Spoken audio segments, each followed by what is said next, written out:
super forte équipe. C'est une équipe qui a un bon niveau, on la connaît, on sait qu'elle arrive de Magnus. On devait faire les efforts pour essayer de faire le plus petit score possible ou créer la surprise. On a donné tout ce qu'on avait, on a joué un peu avec les triples, sûrement pas avec l'entraînement qu'on pouvait faire quelque chose vu qu'on ne s'entraîne pas. Mais voilà, on a tout donné, on a essayé de faire un bon match.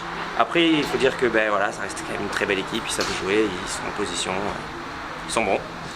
On a minimisé les risques et ça donne un score qui ne nous déplaît pas. Sans patinoire, sans entraînement. L'ambiance, comment vous avez vécu de jouer dans cette patinoire?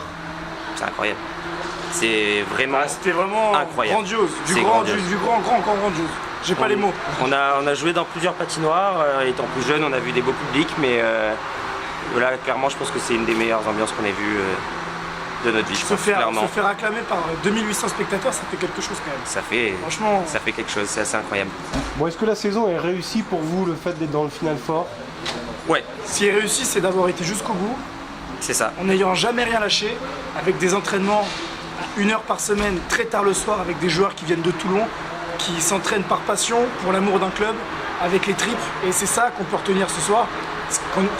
S'il y a un mot à garder, c'est magnifique. Voilà. C'est la municipalité qui vous accorde qu'un créneau tardif. En fait, c'est la patinoire de Marseille. En fait, du coup, on se retrouve à 2 clubs dans la même patinoire. Et eux, ils ont le mineur, ils ont leur équipe première, donc ils nous accordent les créneaux de libre. Et malheureusement, c'est qu'une fois par semaine, c'est tard. Pour Marseille, c'est pas une priorité le hockey. On doit comprendre ça. Pour Marseille, c'est pas la priorité le hockey de Toulon. Après, pour leur équipe première, pour le club de Marseille, ils ont les heures d'entraînement. Ouais, comme j'ai envie de dire, ça s'achète pas une âme.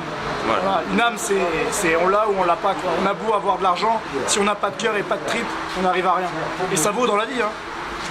Bon, après avoir affronté Épinal, il n'y a pas photo. C'est une équipe qui mérite largement de monter en D2. Quel est votre sentiment? Clairement, oui. Clairement, oui. Ils ont une très belle équipe qui s'entend bien, qui joue très bien. Un super outil qui est la patinoire de Poisson-Pré. Par rapport à Courbevoie, que vous avez affronté? Courbevoie, c'est des anciens de D1, on connaît. On a joué dans la région parisienne, on se connaît tous, on sait ce que c'est. Il y a un clivage, il y a vraiment une différence de niveau entre les deux? Clairement, oui. Moi, je pense que Courbevoie peut essayer de les accrocher, mais Épinal est quand même une coche au-dessus. Vraiment. Ce qui est beau, c'est qu'on est vraiment une équipe de rongeurs. Et ça, c'est agréable. Ouais. On lâche rien. Bon, vous restez ce lundi pour assister à tout ça? Bien sûr. Bien sûr. Là, on a match demain et puis on va se regarder tout ça. Boucanier, jusqu'au bout!